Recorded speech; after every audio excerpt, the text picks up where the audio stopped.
হজরত মোহাম্মদের জন্মদিবস উপলক্ষে আজ হাইলাকান্দি শহরে সৃষ্টি হয়েছে এক অভূতপূর্ব আধ্যাত্মিক পরিবেশ। শান্তি, সম্প্রীতি ও ভ্রাতৃত্ববোধের বার্তা নিয়ে আয়োজিত এই বিশাল মহামিছিলে হাজার হাজার মুসলমান ধর্মাবলম্বী মানুষ স্বতঃস্ফূর্তভাবে অংশগ্রহণ করেন। শহরের বিভিন্ন প্রান্ত থেকে সমবেত হওয়া অগণিত জনতা অত্যন্ত শান্তিপূর্ণভাবে এই শোভাযাত্রায় অংশ নিয়ে বিশ্বনবীর প্রতি গভীর শ্রদ্ধা নিবেদন করেন। উত্তর পূর্বাঞ্চলের আহলে সুন্নাত ওয়াল জামাতের মুখ্য উপদেষ্টা মাওলানা সারিমুল হক লস্করের নেতৃত্বে অনুষ্ঠিত এই মহামিছিল জুড়ে কেবল নবী প্রেম, শান্তি ও ঐক্যের ধ্বনি প্রতিধ্বনিত হয়। হাজার হাজার মানুষের এই সম্মিলিত উপস্থিতি হাইলাকান্দিতে জন্মদিবস উদযাপনের উৎসবমুখর পরিবেশকে আরও মহিমান্বিত করে তোলে।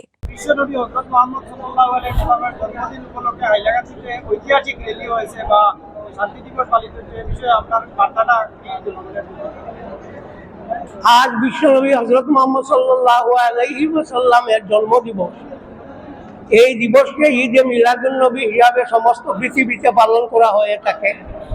হাইলাকান্দিও তার ব্যতিক্রম নয়।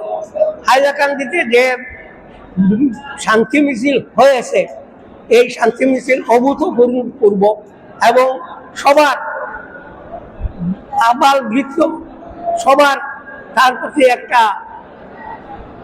সমর্থন আছে এবং তারা তাতে যোগদান করেছেন। ইয়া অত্যন্ত সুখের বিষয়।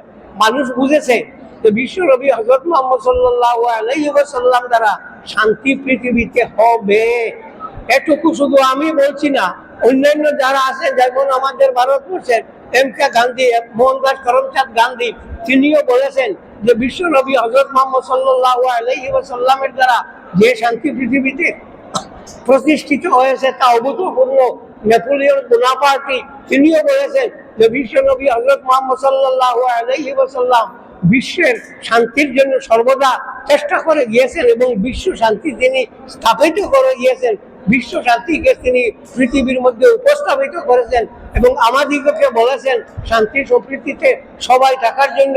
আমিও সবাইকে এই মহান দিনে সবাইকে বলছি, আমাদের মধ্যে কোনো তারতম্য না করে, হিন্দু মুসলিম না করে, বৌদ্ধ না করে, সবাই মানুষ হিসাবে, ভারতবাসী হিসাবে একে অপরের প্রতি যে দায়িত্ব আছে সে দায়িত্ব পালন করবেন এবং একে অপরের প্রতি যে সহমর্মিতা দেখানো উচিত সেই সহমর্মিতা দেখাবেন।